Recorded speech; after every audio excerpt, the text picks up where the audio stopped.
Hey guys, I am Rajneesh and welcome to our channel Reality Unknown. क्या आप भी meditation करते हैं? अपनी भागती हुई लाइफ में आप स्पेशली टाइम निकालते हैं मेडिटेशन के लिए, इस उम्मीद में कि मेडिटेशन की वजह से आपकी जिंदगी के स्ट्रेस लेवल्स कम हो जाएंगे, आपका कंसंट्रेशन पावर बढ़ जाएगा और इस तरह के कई पॉजिटिव इंप्रूवमेंट्स आपकी जिंदगी में आ जाएंगे। पर ऐसा नहीं हो पा रहा है। मेडिटेशन आपको वो ट्रू रिजल्ट्स नहीं दे पा रहा है जिसके लिए आपने मेडिटेशन स्टार्ट किया था। अगर आपके साथ भी ऐसा है तो ये वीडियो आपके लिए है, क्योंकि इस वीडियो के एंड तक आप पूरी तरह से समझ जाएंगे कि वो क्या रीजन है जिस वजह से मेडिटेशन आपके लिए इफेक्टिव नहीं है। ट्रस्ट मी गाइस, आपका वीडियो के बाद पूरा नजरिया ही मेडिटेशन को लेकर चेंज हो जाएगा। तो बिना किसी देर के चलिए स्टार्ट करते हैं आज का वीडियो।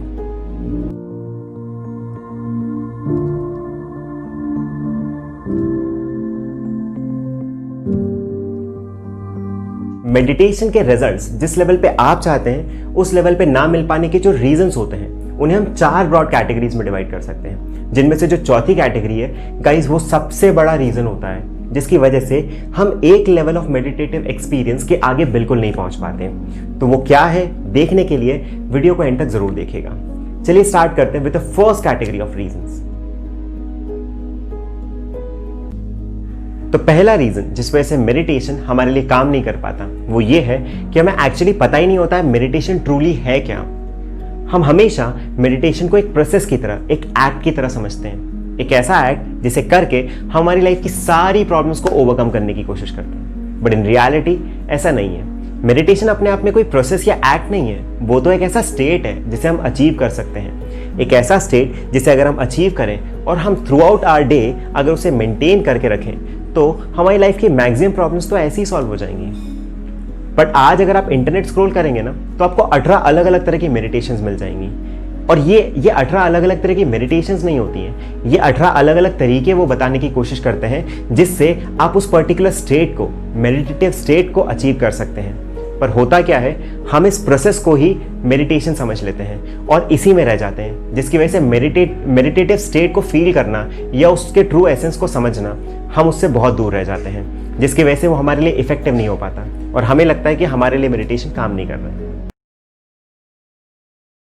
दूसरी प्रॉब्लम यह है कि जब भी हम मेडिटेशन करने के बारे में सोचते हैं हमें ऐसा लगता है कि हमें ध्यान मुद्रा में बैठना बहुत जरूरी है, पर ऐसा बिल्कुल नहीं है। आप जिस भी पोस्चर में कंफर्टेबली बैठ पाते हैं आप उस पोस्चर में बैठ के मेडिटेशन कर सकते हैं। हाँ, ध्यान मुद्रा में बैठने से आपकी ओवरऑल बॉडी की एनर्जी को अलाइन करने में जरूर मदद मिलती है, मगर अगर आपको उस पोस्चर में बैठने की आदत नहीं है तो होता यह है कि हमारी बॉडी ही हमें रेजिस्ट करने लगती है, हमारे पैर हमें सुन्न से फील होने लगते हैं या हमारी बॉडी में कहीं ना कहीं इचिंग होने लगती है, अजीब से सेंसेशंस फील होते हैं, जिसकी वजह से होता यह है कि हम कभी भी उस स्टेट को अचीव ही नहीं कर पाते, हम मेडिटेटिव स्टेट में आ ही नहीं पाते और इसीलिए हमारा एक्सपीरियंस फिर से उस लेवल पर नहीं पहुंच पाता जिस लेवल पर हम उसे पहुंचाना चाहते हैं।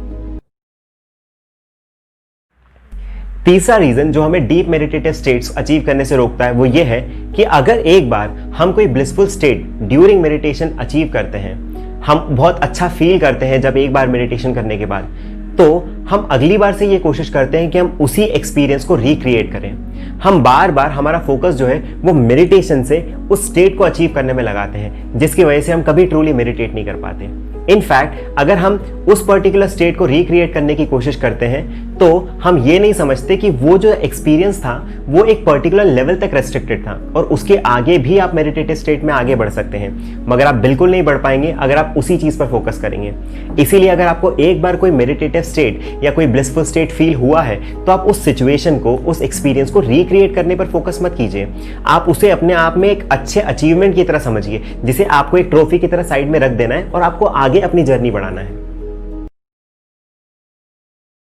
तो गाइस, ये जो 3 रीजंस अभी तक हमने देखे, ये 3 वो गलतियां थी जो हम या तो मेडिटेशन को समझने में या मेडिटेटिव प्रैक्टिस के दौरान करते हैं। पर जो चौथी गलती है, ये गलती गाइस वो है जो हम मेडिटेटिव प्रैक्टिस के दौरान नहीं बल्कि हमारे पूरे दिन में करते हैं जब हम मेडिटेटिव प्रैक्टिस नहीं कर रहे होते हैं। ये क्या है, चलिए ये देखते हैं। जब भी आप मेडिटेटिव प्रैक्टिस एंड करते हैं उस टाइम पर आप बहुत ज़्यादा अच्छा फील करते हैं, आप बहुत ज़्यादा काम होते हैं, कंपोज होते हैं और अगर आप चाहें तो जो आप इंटरनली फील कर रहे हैं उसको आप अपने पूरे दिन मेंटेन करके रख सकते हैं।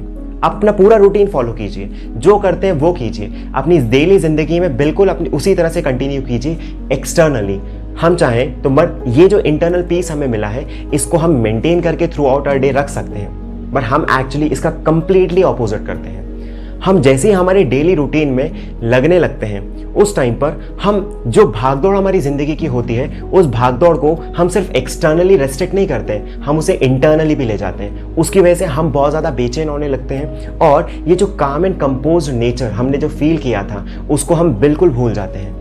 इनफैक्ट कुछ लोग तो ऐसे भी होते हैं जो क्या करते हैं कि अगर आपने 1 घंटा मेडिटेटिव प्रैक्टिस के लिए स्पेशली निकाला है तो उसको कंपेंसेट करने के लिए आप और तेजी से भागते हैं रेस्ट ऑफ द डे में, जिसकी वजह से ये जो भी आपने जितना भी अर्न किया था मेडिटेटिव प्रैक्टिस के दौरान वो पूरा वाइप आउट हो जाता है और आपका जो मेडिटेटिव प्रैक्टिस का रिजल्ट होता है वो पूरी तरह से सबसाइड हो जाता है। तो गाइज ये वो गलती है जो हम थ्रू आउट आवर डे करते हैं और ये सबसे बड़ा हमारा रिजल्ट के बीच में अड़ंगा होता है। हमें इसी चीज को रोकना है और इसी की वजह से आपको फिर ट्रू रिजल्ट्स मिल पाएंगे।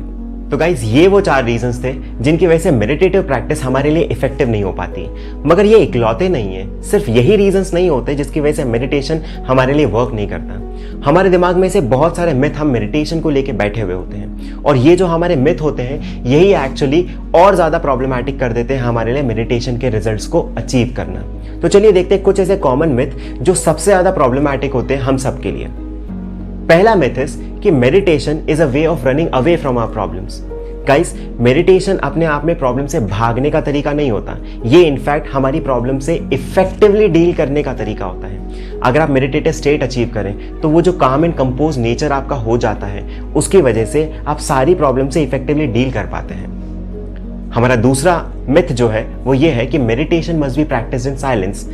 हम अगर बात करें यहाँ पर तो इस मिथ में जो साइलेंस वर्ड है गाइस, इसे हमने एक्चुअली बहुत ज़्यादा गलत तरह से मिस इंटरप्रेट किया है, क्योंकि यहाँ पर साइलेंस का मतलब होता है इंटरनल साइलेंस। क्योंकि अगर आप इंटरनली साइलेंट हैं तो आप मेडिटेटिव प्रैक्टिस को बहुत अच्छे से कंटिन्यू कर सकते हैं, नो मैटर आप कहाँ हैं, आप कितना डिस्टर्बेंस में हैं। और ज़रा सोचिए, जब हमने कहा था कि मेडिटेटिव प्रैक्टिस से हमारा जो काम एंड कंपोज नेचर है उसको हम throughout our day maintain करना चाहते हैं, तो अगर आप मेंटेन करना चाहेंगे तो एक्सटर्नल डिस्टर्बेंसेस तो हमेशा रहेंगे ही सही। तो हमें इनफैक्ट यही सीखना चाहिए कि हम एक्सटर्नल डिस्टर्बेंसेस से कैसे डील कर सकते हैं और हमारा जो इंटरनल साइलेंस है, इंटरनल काम एंड कंपोज्ड नेचर है, उसे मेंटेन कर सकें।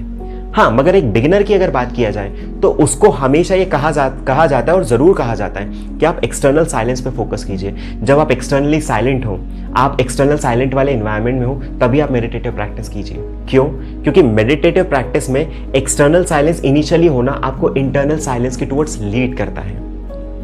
हमारा अगला मिथ ये है कि meditation isn't working for us if our mind wonders.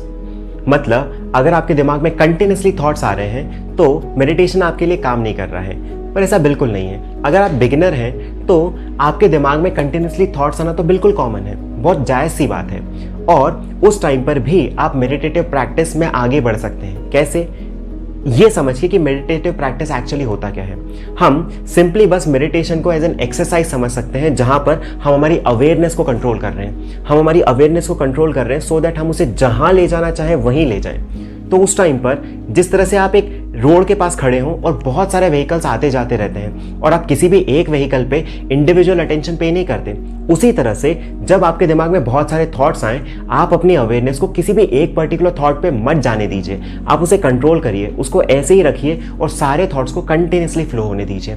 ये भी आपकी अवेयरनेस को ही कंट्रोल करेगा और आप मेडिटेट ही करेंगे।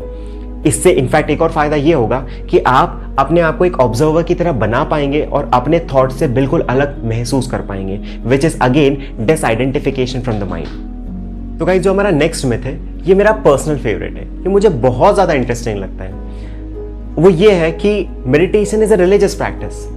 अब जितने भी मेरे दोस्त ये मानते हैं ना, उनसे मेरा बस एक ही क्वेश्चन है, क्या आपने कभी किसी मंदिर के पंडित जी को मेडिटेट करते हुए देखा है? बिकॉज मैंने तो नहीं देखा है।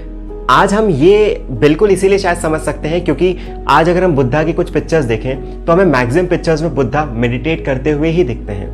मगर ऐसा बिल्कुल नहीं है कि meditation is actually a religious practice.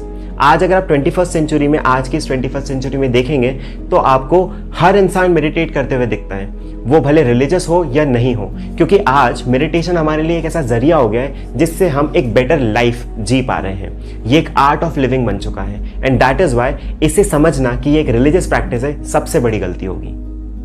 जो अगला मिथ मोस्ट कॉमन है और हमारे दिमाग में होता है वो ये है कि meditation is actually time consuming. चलिए इसे एक एक्टिविटी, एक सिंपल से एग्जांपल से समझते हैं। अगर मैं आपको कहूं कि आपको एक बहुत बड़े से पेड़ को काटना है 4 घंटों में और मैं आपको एक ब्लंट एक्स दे देता हूं, तो क्या आप उसे काट पाएंगे? आई एम डैम श्योर आप क्या, हम कोई भी नहीं काट सकते उसे। बट अगर आप थोड़ा सा स्मार्टली मैनेज करें और आप अपना 1 घंटा, स्टार्टिंग का 1 घंटा अगर अपनी ब्लंट एक्स को बहुत ज़्यादा शार्प करने में लगा दें, तो क्या ये एक टाइम कंज्यूमिंग एक्टिविटी होगी? बिल्कुल नहीं, क्योंकि उससे आपके चांसेस बहुत ज़्यादा बढ़ जाएंगे। गाइस, हमारी ज़िंदगी में मेडिटेशन भी यही करता है। हम मेडिटेटिव प्रैक्टिस में कुछ वक्त ज़रूर देते हैं, मगर वो वक्त की वजह से हमारी ओवरऑल प्रोडक्टिविटी ही बढ़ती है। तो ये किसी भी एंगल से टाइम कंज्यूमिंग नहीं है। इनफैक्ट ये टाइम को और बेटर तरह से मैनेज करना है। हमारा last but not the least myth is कि मेडिटेशन इज टाइम स्पेसिफिक।